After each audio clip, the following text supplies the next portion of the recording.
Ça va être la troisième hausse annoncée en quelques mois. Et une autre flambée, c'est celle des prix de l'énergie, gaz, électricité, carburant. La hausse du 1er février représente 16 euros de plus sur une facture qui est aux alentours de 1500. Carburant, gaz, électricité voient leur prix flamber. Les tarifs du gaz. Nouvelle hausse des tarifs au 1er août pour l'électricité et le gaz. La hausse du coût de l'énergie devrait toucher tous les Les prix flambent, certains craignent des difficultés d'approvisionnement. Le phénomène est mondial. Aux États-Unis, les prix du gaz ont doublé depuis le début de l'année. L'Asie et l'Amérique latine sont aussi concernées. En Europe, le Royaume-Uni... En 2021, la reprise économique rapide de l'après-pandémie a entraîné une crise énergétique. La situation a empiré avec l'invasion de l'Ukraine par la Russie en février 2022. En 2021, la Russie était le premier exportateur mondial de gaz, avec 17% de la production mondiale. L'invasion de l'Ukraine par la Russie a rappelé la dépendance des pays de l'Union européenne au gaz et au pétrole russe. Elle a ainsi eu de lourdes conséquences sur les pays européens. Alors dans l'épisode d'aujourd'hui, réalisé en collaboration avec la Commission européenne, on vous propose de vous intéresser à l'impact de la guerre en Ukraine sur la politique européenne de l'énergie. Et pour en discuter, j'ai aujourd'hui avec moi Pierre Loaec, chef de la représentation régionale de la Commission européenne à Marseille. Monsieur Loaec, bonjour. Bonjour. Eh bien, rentrons directement dans le vif du sujet, si vous le voulez bien. Quelles mesures ont été prises par l'Union européenne pour assurer son autonomie face à la Russie ? Alors, ces mesures ont été assez diversifiées. L'objectif, notamment dans le cadre de ce qu'on a appelé le plan Repower EU, ça a été de tout mettre en place pour, à court terme et de plus en plus à moyen terme, se passer des combustibles fossiles russes. Alors, plusieurs volets. Le premier gros volet, c'était, j'allais dire assez logiquement, de sécuriser nos approvisionnements en gaz pour l'hiver, hein. Il y avait vraiment une menace pour nos foyers, pour notre industrie, d'une réduction finalement des volumes en gaz qui pouvaient arriver chez nous, hein. Et ça a d'ailleurs été le cas, on en reparlera. Donc la première urgence, c'était d'une certaine manière de passer l'hiver, si on peut dire, et donc d'augmenter nos volumes hors Russie. Et pour ça, on a beaucoup travaillé au niveau européen, en se coordonnant entre États membres au niveau européen, pour augmenter tous les volumes qu'on pouvait augmenter sur nos autres partenaires commerciaux. Alors évidemment, en utilisant les pipelines existants là où il y avait des pipelines. Je pense à l'Algérie, je pense à la Norvège, à l'Azerbaïdjan dans une certaine mesure. Mais les volumes par pipeline ne sont pas infinis, donc on a dû se tourner vers ce qu'on appelle le LNG, hein, le GNL, gaz naturel liquéfié, parce que là on a un marché mondial en fait, international, et là on a pu approcher un certain nombre de producteurs un peu plus loin dans le monde, notamment les États-Unis, Qatar, Égypte, Israël, pour voir avec eux ce qu'on pouvait identifier et sourcer comme gaz un peu partout. On a aussi discuté, ça c'est pas forcément compris, mais on a aussi discuté avec des pays acheteurs de gaz, parce que le GNL, en fait, ce sont des bateaux qui partent d'un pays producteur et qui ensuite peuvent presque d'un jour à l'autre choisir d'aller vers le pays A ou vers le pays B. Donc on peut aussi avoir des accords avec des acheteurs, finalement, pour rediriger certaines cargaisons vers l'Europe. Donc on a beaucoup travaillé, ça a marché. On a au final quand même très significativement réduit la part russe dans nos approvisionnements en gaz, et on a eu une augmentation très significative des volumes de GNL. Voilà. On a travaillé toujours sur la sécurisation des approvisionnements en gaz. On a aussi travaillé en interne sur toute notre législation sur le stockage du gaz, et on s'est mis d'accord au niveau européen entre États pour remplir nos stocks, parce que les stocks sont hyper importants. Il faut comprendre qu'il y a l'approvisionnement, mais pour passer une saison de chauffage en gaz, on a toujours une base à la maison de stockage. Et donc on s'est mis d'accord pour remplir nos cuves, si je peux dire comme ça, à 80% avant l'hiver 2022 et 90% avant l'hiver 2023. Voilà. On a aussi beaucoup travaillé en interne entre États pour se mettre d'accord sur des accords bilatéraux de solidarité si vraiment on avait un problème. Qui va pouvoir donner du gaz à qui, comment ça pourrait se passer. C'est des choses qu'il faut prévoir en amont avant d'être vraiment le nez dedans. Et on a travaillé aussi à des plans de délestage en cas d'urgence. quel type d'industrie on va pouvoir couper, etc. L'idée étant évidemment de protéger au maximum certaines industries critiques qui dépendent vraiment du gaz et bien sûr les foyers notamment les plus vulnérables. Donc ça c'est tout un volet approvisionnement en gaz. Je dirais que ça a quand même bien fonctionné parce qu'on a passé l'hiver, on a eu des pics de prix absolument énormes l'été dernier, mais on a passé l'hiver avec des prix qui sont contenus, qui sont maintenant à la baisse et revenus à des niveaux plus raisonnables. On a des niveaux de stockage assez élevés. On a démarré la saison l'hiver 2022-2023 à un niveau très très élevé, quasiment 95% au niveau européen. On est surtout sorti de l'hiver là maintenant à un niveau autour de mémoire peut-être 55% de remplissage de nos stocks contre de l'ordre de 25% en 2022. Donc on prépare aussi le prochain hiver sur des bases qui sont meilleures. Mais on y reviendra, c'est quand même un sujet qu'il faut bien regarder. Donc premier gaz, sécurisation des approvisionnements. Premier paquet, pardon. Le deuxième paquet, alors là, ce ne sont pas des nouvelles mesures, c'est finalement une accélération de ce que l'Europe était déjà en train de faire autour de la transition énergétique, avec l'accélération sur les renouvelables.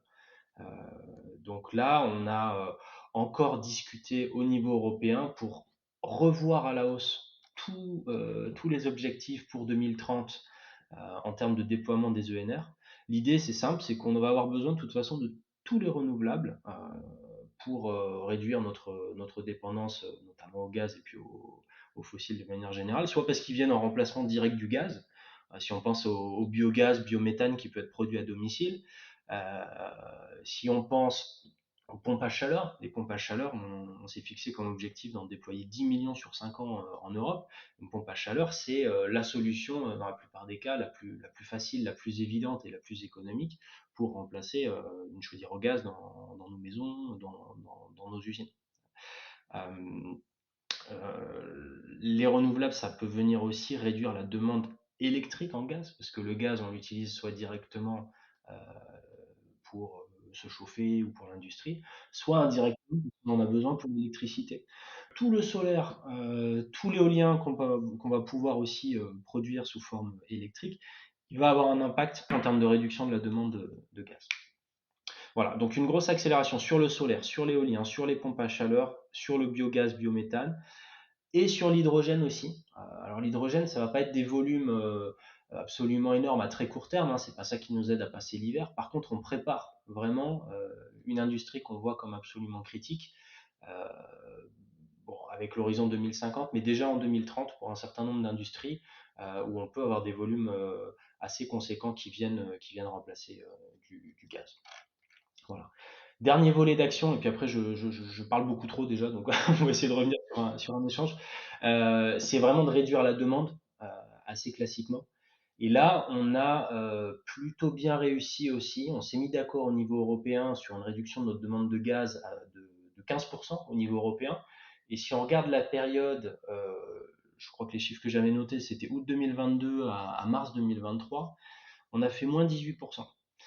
Donc on a réussi quand même, l'industrie a réussi voilà, pour tous ceux qui pouvaient réduire leur demande de gaz sans avoir un impact majeur sur leur process, etc., ils l'ont fait.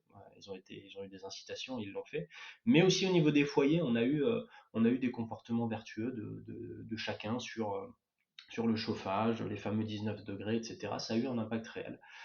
Et pareil au niveau électricité, où là on s'était mis d'accord aussi sur des objectifs de réduction, et notamment de réduction aux heures de pointe. Il faut comprendre que c'est aux heures de pointe qu'on fait le plus appel aux centrales au gaz. Et là on a aussi réussi, j'ai pas de chiffre particulier en tête, mais enfin en France on a eu des réductions, je crois que RTE avait parlé de 10% sur des choses qu'on avait jamais vraiment réussi à atteindre, je dirais hors Covid, qui avait eu un impact aussi. Donc on comprend que l'Union européenne a joué sur 3 leviers en même temps, la réduction de la consommation d'énergie, la diversification de l'approvisionnement et l'accélération des énergies renouvelables. Vous dites que l'on a visé 80% de niveau de stock pour passer l'hiver. Ça m'amène à vous poser plusieurs questions. Est-ce que c'est plus élevé que ce que l'on visait comme niveau de stock les années qui précédaient la guerre en Ukraine ? Est-ce que 55% de niveau de stock à la fin de l'hiver, c'est un très bon niveau ?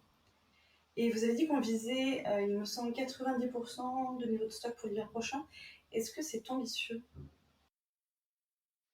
Alors on vise plus de 90% pour l'hiver qui arrive.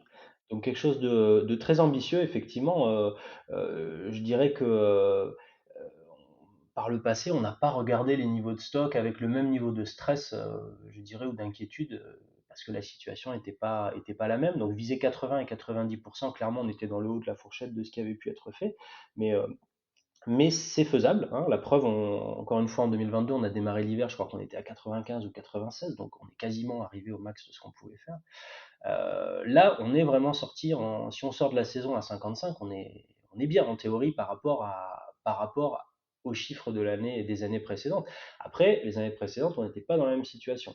Là, si vraiment on veut continuer à réduire nos importations de gaz russe, ça veut aussi dire qu'on va avoir plus de mal en Europe à re-remplir nos stocks. C'est pour ça que c'était absolument critique de sortir de l'hiver avec des stocks plutôt plus remplis que d'habitude.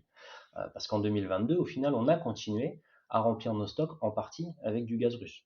Donc si on veut vraiment continuer sur une plus grande autonomie, sur une réduction de cette dépendance, ce gaz, il va falloir aller le chercher ailleurs. Comme je disais, plus de pipelines, mais les pipelines, on est lié à des ressources qui ne sont pas infinies. Et le GNL, là, on est dépendant des fluctuations du marché mondial. Donc, on va voir un petit peu comment ça se passe en 2023. On est confiant. On est confiant parce qu'on a beaucoup travaillé avec des nouveaux partenaires. On est confiant aussi parce qu'on a travaillé à ce qu'on appelle la plateforme européenne de l'énergie. L'idée, c'est vraiment d'essayer de voir quels sont les volumes dont on a besoin au niveau européen de gaz, parler un peu à l'ensemble des consommateurs pour agréger ces demandes. Et quand on va voir les producteurs, quand on va sur les marchés mondiaux, on arrive non pas de manière un peu fracturée, tel fournisseur de tel pays, etc. On arrive comme l'Europe. Et ça a vraiment une importance sur les marchés mondiaux de gaz, parce qu'encore une fois, on va être en concurrence avec tout le monde. En 2022, on a bénéficié d'une situation quand même où notamment la Chine n'a pas acheté tant de gaz que ça sur les marchés mondiaux. Si on a une reprise mondiale qui s'accélère au niveau chinois, là, on va potentiellement de nouveau avoir des tensions sur les prix au niveau mondial. Donc, on aura du gaz, on va en acheter, mais ce qui reste un peu incertain, c'est le prix auquel on va acheter. Et plus on va s'affirmer comme Europe acheteuse unie via cette plateforme, mieux ce sera pour les consommateurs européens. Vous le disiez, l'idée c'est aussi de se tourner vers les énergies renouvelables pour être plus indépendant. C'est ce que l'Union européenne a fait en 2022, c'est ce qu'elle continue de faire en 2023. Est-ce que la réforme du marché de l'énergie européen peut accélérer cette dynamique ? Oui, oui, oui, oui, tout à fait. Alors, bon, déjà, on a des objectifs réglementaires qui sont vraiment revus à la hausse, qui vont percoler après en droit national. Ils vont créer tout un tas de systèmes d'incitation, y compris financières. Donc, il y a des obligations, il y a de l'argent qui va aller vers les renouvelables. Euh, mais effectivement, vous mentionnez le marché de l'électricité, c'est crucial parce que le marché de l'électricité, c'est lui qui doit envoyer les signaux pour les investissements à long terme. En 2022, on a eu beaucoup de tensions, y compris politiques, autour de ce marché, hein. Est-ce qu'il fonctionne bien? Est-ce qu'il fonctionne dans des situations de crise où on a des disruptions avec des prix qui explosent? Je pense qu'on a beaucoup progressé d'un point de vue politique au niveau européen. Et là, effectivement, la Commission a mis sur la table une proposition a priori raisonnable pour avoir un marché qui soit justement plus stable à long terme, dans le sens où il serait adapté à des situations de crise de ce type. C'est un équilibre qui n'est pas forcément évident à trouver. L'idée, c'est de garder vraiment ce qui a très bien marché dans le marché européen de l'électricité, et notamment tout ce qui est optimisation à court terme du fonctionnement sur l'ensemble de la plaque continentale européenne. Ça, c'est ce qui nous permet d'éviter des jours et des jours de blackout, de réduire aussi les investissements, réduire les coûts pour tous. Mais en même temps, essayer, et c'était ça le but du jeu, de permettre une plus grande stabilité des prix à long terme, bon, pour les consommateurs bien sûr, mais aussi pour les producteurs. Et je pense qu'au final, ce sera bénéfique parce que on met quand même beaucoup l'accent dans cette réforme, notamment sur le rôle des PPA, hein, les Power Purchase Agreement, donc des accords de gré à gré à long terme, qui ont vocation à bénéficier vraiment aux renouvelables et à donner une visibilité plus grande aux producteurs, notamment de renouvelables, sur les revenus qu'ils peuvent espérer de leur investissement. Voilà. Donc au final, on va avoir un régime qui va se stabiliser politiquement, qui va être plus apte à encaisser les chocs à l'avenir, Et au cœur de tout ça, on a quand même le souhait de stabiliser, donner de la visibilité aux producteurs de renouvelables. Vous disiez tout à l'heure qu'on a su trouver d'autres partenaires économiques que la Russie pour s'approvisionner en énergie. Donc ça, c'est notre capacité à nouer de nouveaux partenariats, mais qu'est-ce qu'il en est de notre autonomie de production? Comment se situe l'Union européenne? Alors ça dépend parce qu'on parle de beaucoup de technologies différentes, hein. Toutes les technologies dont on va avoir besoin pour la transition, c'est large, hein. C'est le photovoltaïque, le solaire thermique, l'éolien terrestre, l'éolien en mer, pompe à chaleur bien sûr, je parlais biogaz, biomécane, enfin tout ça pour dire que chaque industrie a sa spécificité, mais de manière générale, on a quand même une tendance assez clair. Bon, un état des lieux où, sur certains secteurs clés comme le solaire, on est très dépendant de ce qui est produit ailleurs. Si on regarde les principaux modules solaires, on est probablement à 90% sur des importations qui arrivent de Chine. Sur même des marchés où on pourrait se dire que les Européens ont une industrie qui est très solide par le passé, je pense à l'automobile, mais sur les voitures électriques, on est quand même à probablement un quart aussi qui arrive de Chine. Et la tendance peut être un peu inquiétante. Enfin, on a au niveau mondial, je pense que c'est peut-être 90% des investissements dans tout ce qu'on va appeler clean tech qui va vers la Chine en termes de nouvelles capacités de production. Donc, on a une situation à laquelle il faut réagir si on veut avoir vraiment une autonomie de production. C'est ce qu'on veut au niveau européen. On a vu que d'autres partenaires, comme les États-Unis, ont réagi. Ils ont mis sur la table notamment ce qu'on appelle l'IRA, l'Inflation Reduction Act, qui est un très gros paquet de soutien financier, réduction d'impôts, crédit d'impôts, pour relocaliser vraiment une partie de cette production. On se devait en Europe de réagir et d'être sûr qu'on est capable de produire de façon domestique, à domicile en Europe, ces technologies dont on va avoir besoin pour 2030, pour 2050. Et on a mis sur la table ce qu'on appelle le Net Zero Industry Act. Alors désolé, on n'a pas de très bonne traduction en français, enfin industrie net zéro, où on identifie un certain nombre de technologies qui vont être critiques dans notre transition. Et pour toutes ces technologies, on va essayer de mettre en place un cadre qui va faciliter en termes évidemment de déploiement de projets stratégiques, d'innovation, de R&D, d'innovation réglementaire, pour les soutenir, pour investir, un soutien financier aussi, notamment sur l'hydrogène avec la banque à hydrogène, on pourra en reparler éventuellement. Et l'idée, c'est d'arriver en 2030 à produire quand même 40% de ces technologies, de ces composants, de ces produits clean tech en Europe. Donc quelque chose d'assez ambitieux. Ça, c'est le premier volet. Et le deuxième volet, c'est que si on parle d'autonomie de production sur ces secteurs, il faut aussi regarder ce qui se passe en amont. Il faut aller voir les matériaux qu'on utilise, évidemment. On sait que cette transition énergétique, elle va poser un certain nombre de risques nouveaux, de nouvelles dépendances, hein. Donc ce ne sera plus des dépendances aux carburants fossiles comme classiquement, mais on va avoir besoin d'un certain nombre de matériaux, notamment de matériaux rares, de matériaux critiques, qu'il va falloir aller chercher. Et là, c'est pareil, quand on cartographie, quand on regarde de près, la situation n'est pas toujours très bonne. Donc là, on a aussi mis sur la table des propositions de législation avec des objectifs pour, au niveau européen, produire un minimum de ces matériaux qui sont identifiés comme critiques pour notre autonomie et notre transition, les produire en Europe, hein, de l'ordre de 10% pour 2030, de les processer aussi, de les transformer en Europe, parce que c'est une chaîne complète, hein, de valeur qu'il faut arriver à créer si vraiment on veut être indépendant, de les recycler mieux. Et voilà, l'idée c'est donc aussi de regarder en amont sur la chaîne de valeur pour au final être pleinement autonome sur cette transition. Vous avez aussi dit que la reprise économique de la Chine pourrait nous gêner. Quels sont les risques qui menacent aujourd'hui notre indépendance? Je pense qu'il faut distinguer court terme et long terme. À court terme, effectivement, on a une forme d'incertitude sur les prix mondiaux du gaz parce qu'on va être de plus en plus dépendant des marchés mondiaux, du coup. Enfin, réduire notre dépendance à un fournisseur auquel on est connecté par pipeline, hein, la Russie, c'est évidemment bien parce qu'on a plus plus d'offres diverses, mais on est du coup sur un marché mondial. Voilà, c'est clairement un risque en fonction de la reprise mondiale. Encore une fois, je pense qu'on s'est bien équipé dans le sens où on a préparé ce terrain en parlant à une grande diversité de producteurs, d'acheteurs, et puis surtout on arrive préparé via cette plateforme d'achat sur lesquelles on travaille assez intensément en ce moment même.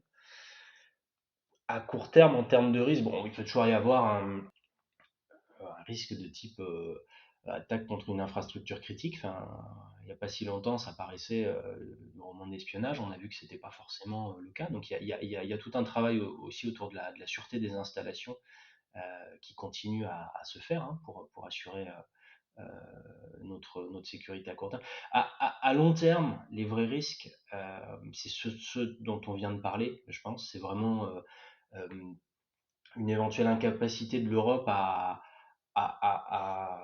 se mobiliser autour de l'industrie verte, à développer une capacité de production domestique.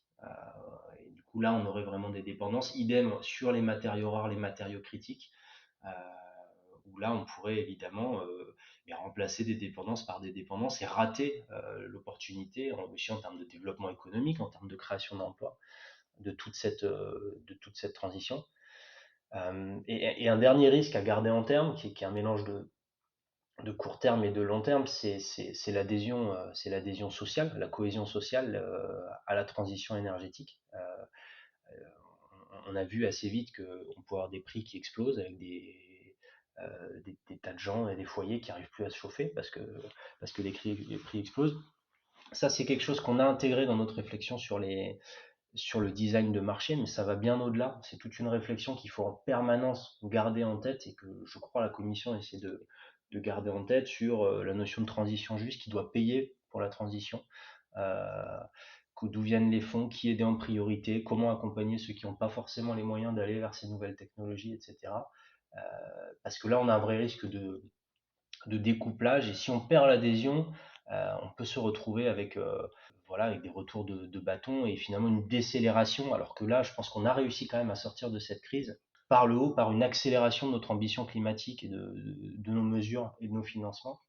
Donc ce serait dommage de perdre finalement cette dynamique parce qu'on n'a pas réussi à traiter la question sociale. Oui, c'est vrai que la nécessité de gagner notre indépendance énergétique par rapport à la Russie est finalement allée dans le même sens que la transition énergétique, et que ça nous a aussi permis de réduire notre consommation et d'accélérer les investissements pour la transition. Ça, c'est vraiment un très gros succès, hein, parce que la stratégie de Poutine, c'était clairement de miser sur une forme de désagrégation de l'Europe face à ça, de fracturation. Et je crois que c'est l'inverse, hein. On a réussi déjà à montrer un visage uni, à parler de solidarité dans les approvisionnements, dans notre façon de regarder tout ça, plutôt que de commencer chacun dans son coin à essayer d'aller parler à droite à gauche à tel fournisseur. Donc, et surtout politiquement, on s'est retrouvé avec un momentum à la fois au niveau du Parlement européen, au niveau de la Commission européenne bien sûr, mais au niveau du Parlement européen, au niveau des États membres au Conseil, euh, qu'on n'avait jamais eu. Donc avec une révision à la hausse de nos ambitions politiques, et ça il faut vraiment le chérir et le préserver, quoi. Merci Pierre Loaec de nous avoir éclairé sur l'impact de la guerre en Ukraine sur notre politique énergétique européenne. Merci. Si cet épisode vous a plu, n'hésitez pas à le partager autour de vous et à vous abonner à Échos Urbains. Et on se retrouve très rapidement pour un nouvel épisode. À bientôt!